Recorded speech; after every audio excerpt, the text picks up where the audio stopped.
So the title of today's story is not clickbait. It's actually something that I was personally a part of, and unfortunately, as the title says, it did not end well. When I was back from Iraq about 2 years, I went to school with a guy, and he had been in combat over in the Middle East, either Iraq or Afghanistan. And when I first met this guy, it was about a month before this happened, and he was a very, very, very angry individual.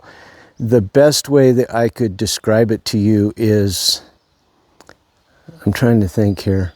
The album by U2, if you go look at the picture War, it has a little kid on the front cover, and the little kid's eyes are just, it's beyond anger. It's infuriating. It's indignation. It's betrayal. And when I met this guy, we struck up a conversation. He said that he had been overseas, and I could tell from his eyes that he had PTSD really bad. Somebody has PTSD, you can look at somebody else, especially a combat veteran, and you can tell right away that they have PTSD. And he told me, I said, have you been to the VA? And he said, I went to the VA and they turned me down, which floored me, because looking at him, you could just, it was written all over him, the anger that poured off of him, I call it the smoky eyes look. He had that smoky eyes, and if you've seen that look before, you know exactly what I'm talking about. Like I said,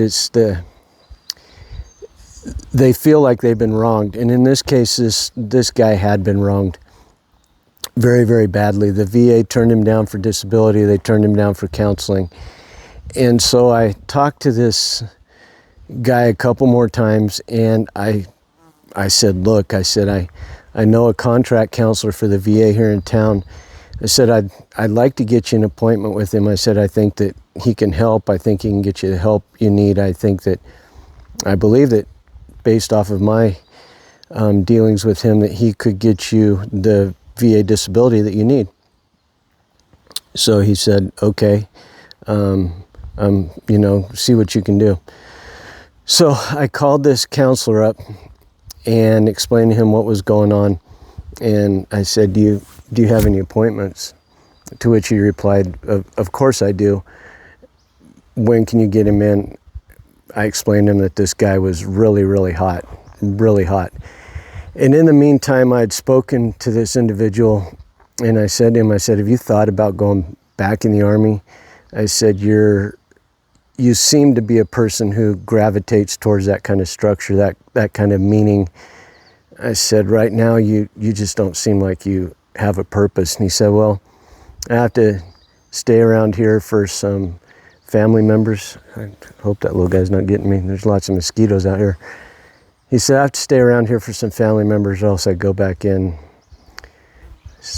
Well, maybe you need to rethink that. Maybe you need to find somebody who can help, because I was like, man, this guy is he's a time bomb waiting to explode. And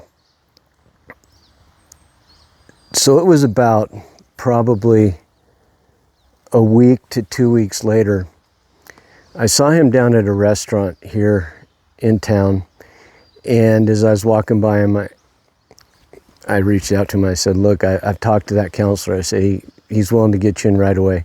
As soon as you want to get in, we can get you in there. Okay, I've got your number and I'll text you.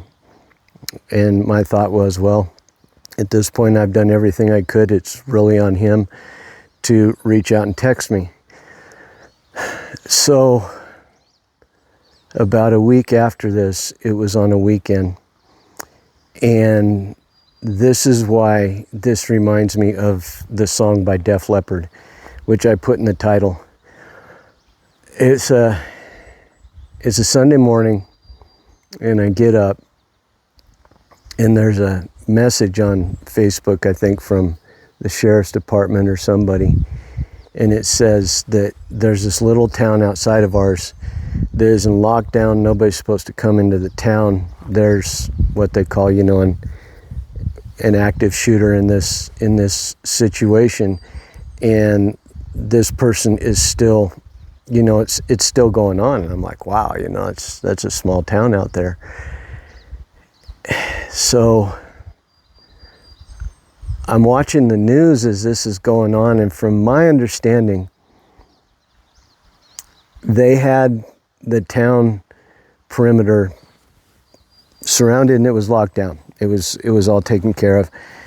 They were bringing in a SWAT team, I think from a town up north.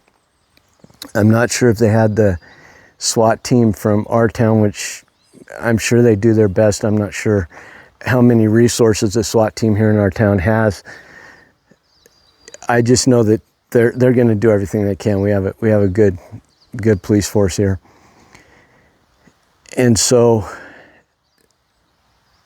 they get the SWAT team down here, from what I remember, and the word is all over Facebook that this person is dug in, and they're dug in really hard, but nobody knows anything.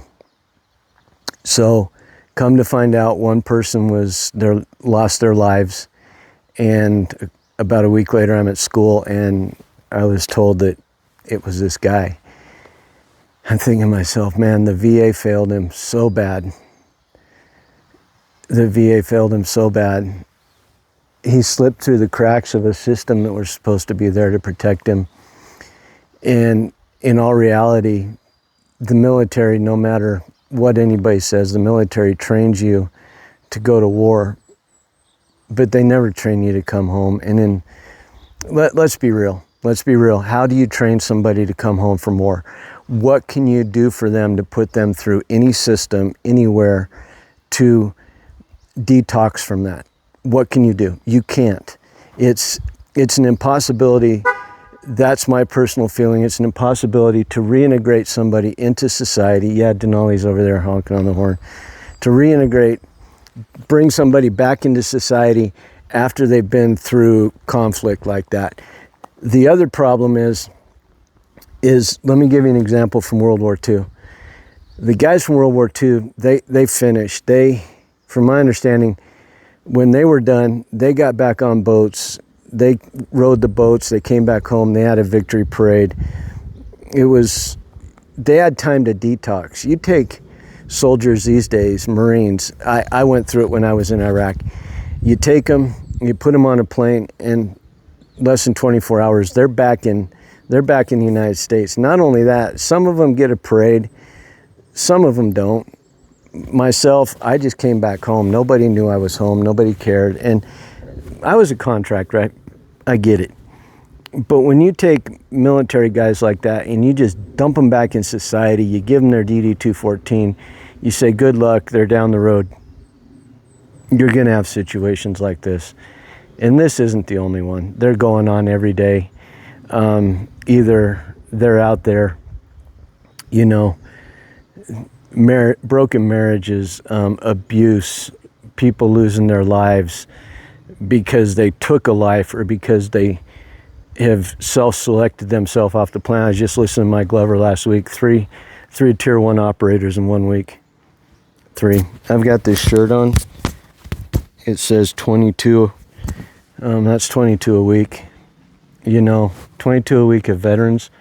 What about, you know, the rest of our society? It's really sad. So yeah, did that Def Leppard prophecy, I call it the Def Leppard prophecy, did it come true? Just like the song was written. Just like the song was written.